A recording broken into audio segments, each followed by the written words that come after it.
An analyst warns that the descent seen in the share prices of AirAsia Group and AirAsia today could be just the first wave.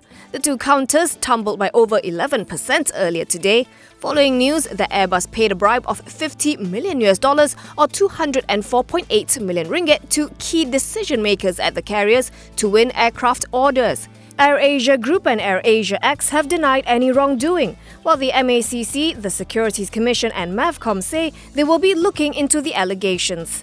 A local aviation analyst, on condition of anonymity, says AirAsia Group is now weighed down by uncertainty, and it is now crucial to find out who exactly are the executives involved in the reported corruption.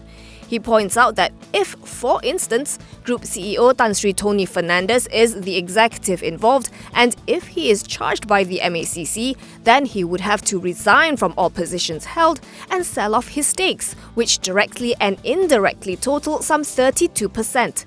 This would cause a final wave in the sell-off, resulting in a very substantial impact on the share price. On top of this, there's also the coronavirus outbreak to contend with. The analyst's advice: sell the counter first and wait for the outcome from the MACC. AirAsia Group ended the day down 10.5% at RM1.28, while its long-haul affiliate declined by 7.7% to close at its all-time low of 12 cents.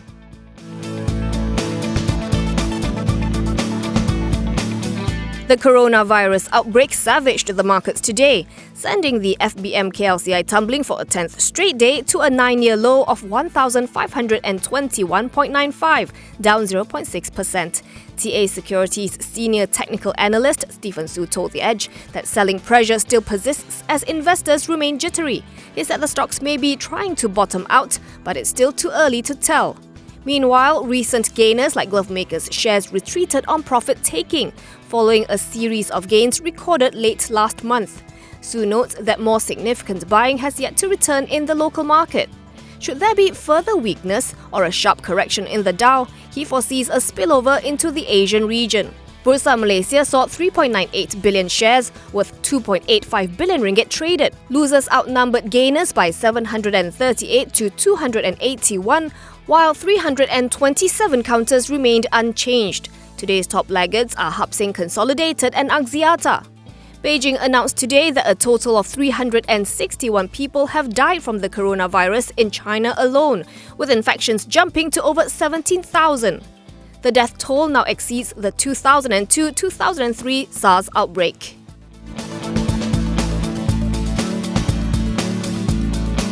Former Prime Minister Datuk Sri Najib Razak says he sacked his deputy Tan Sri Muhyiddin Yassin and then Rural and Regional Development Minister Datuk Sri Shafiq Abdal because they were in violation of state secrets laws. Najib told the court today it was untrue that he had given the duo the boot simply because they had fallen out over how 1MDB was being handled. Rather, he said cabinet discussions are subject to the Official Secrets Act for the very reason that they should be held in state secrecy and cannot be talked about outside the confines of cabinet. So when they criticised 1MDB in public, he had to fire them. Najib added it was not his first time removing ministers on this basis and pointed out that Tun Dr. Mahathir Mohamad had removed many more ministers in the past than he had.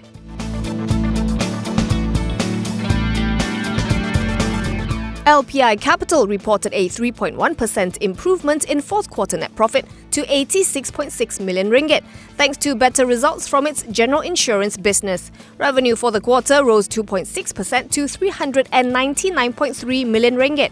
The group announced a final dividend of 43 cents per share.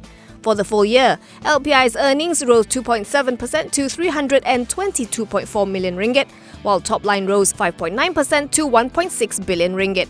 Founder and Group Chairman Tan Sri Teh Hong Piao says 2020 will remain challenging for the general insurance industry as market sentiments remain weak, underpinned by ongoing market volatilities and rising macro uncertainties.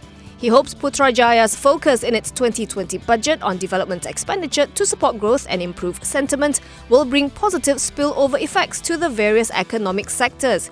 He also expects the finalization of the US-China trade talks to help lead towards the stabilization of global macroeconomic conditions.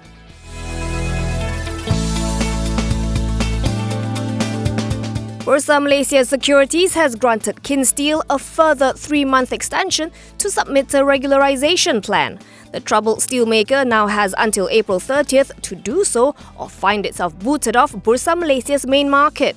It must also obtain approval for the implementation of the plan.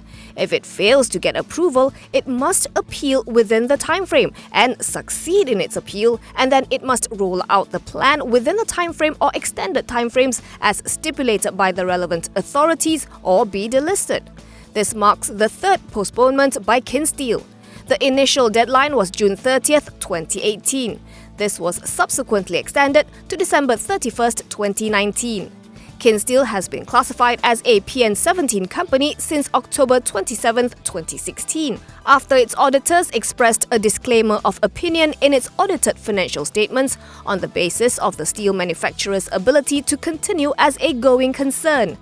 Kinsteel's share trade was suspended since January 5, 2018. It was last traded at 0.5 cent, giving it a market cap of 5.13 million ringgit.